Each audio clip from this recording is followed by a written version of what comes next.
Salut à tous, c'est Maître Baluzo qui vous retrouve pour une nouvelle vidéo. Celle-ci est relative au lancement de la saison du club de poker de Fontenay-le-Comte qui commençait par un free roll où 28 joueurs se sont retrouvés. Ma première heure de tournoi a été plus que spéculative puisque moi qui n'ai pas l'habitude de toucher autant de belles cartes à jouer, j'ai été relativement bien servi. Retour en image sur ce début. Je commence avec une paire de 6 en grosse blinde. Mon voisin de gauche a relancé et tous les autres joueurs se sont couchés. Je vais payer et j'espère juste toucher mon brelan de 6 qui arrive dès le flop. Samuel est un joueur qui aime bien miser régulièrement, donc je ne vais pas le décourager et je vais à chaque fois checker puis payer ses mises. La rivière donne un roi.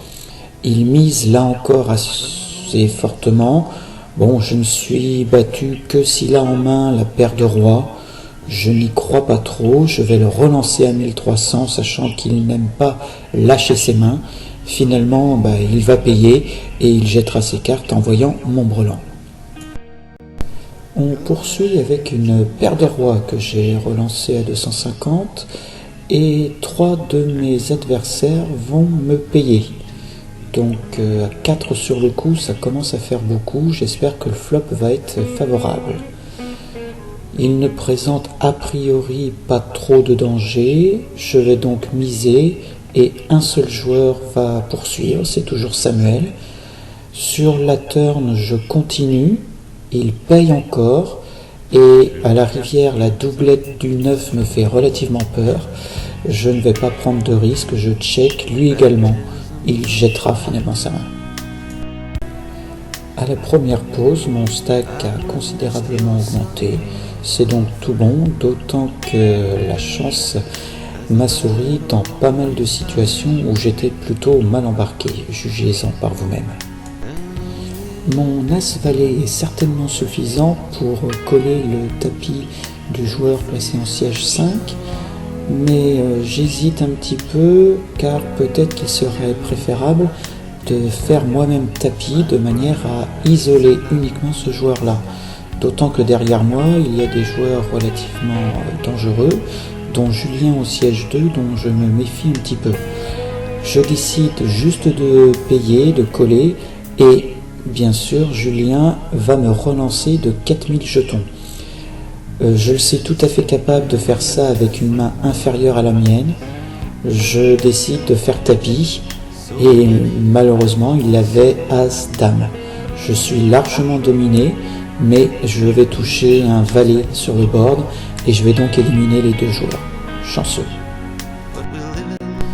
Cette fois-ci, j'ai décidé de relancer en position TG avec mon roi valet.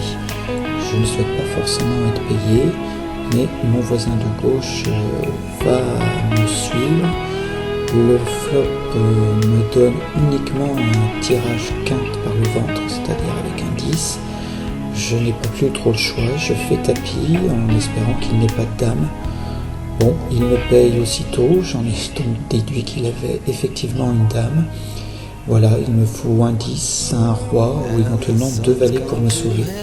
Bon, ce sera le roi qui interviendra à la turn. Nous ne sommes plus que 3 dans le tournoi et j'ai un stack assez important, ce qui me permet de payer la relance ici de Joe avec qui plus est une main 6-5 qui peut, avec un peu de chance, se révéler très intéressante si elle touche au flop. Le flop ne me donne rien si ce n'est un tirage quinte par les deux bouts. J'attends un 7 ou un 2 pour toucher ma quinte et être assez invisible. Joe continue à miser, je le suis. Joe réalise un deuxième barrel, c'est-à-dire une deuxième mise, donc là je me méfie, il a certainement déjà quelque chose, soit un valet, soit une paire servie. J'ai touché mon 6. J'ai encore des jetons, j'essaye d'aller voir la carte à la rivière, c'est le 7, donc là j'ai sans doute le jeu max, il paye une première fois, je le relance à tapis, Après une hésitation, il décide de payer, mais il se sent battu. Effectivement, ses as sont perdants. Et voilà, premier tournoi, et de la chance et du jeu m'ont permis de le gagner. Je vous donne rendez-vous pour une prochaine vidéo. À très bientôt. Salut!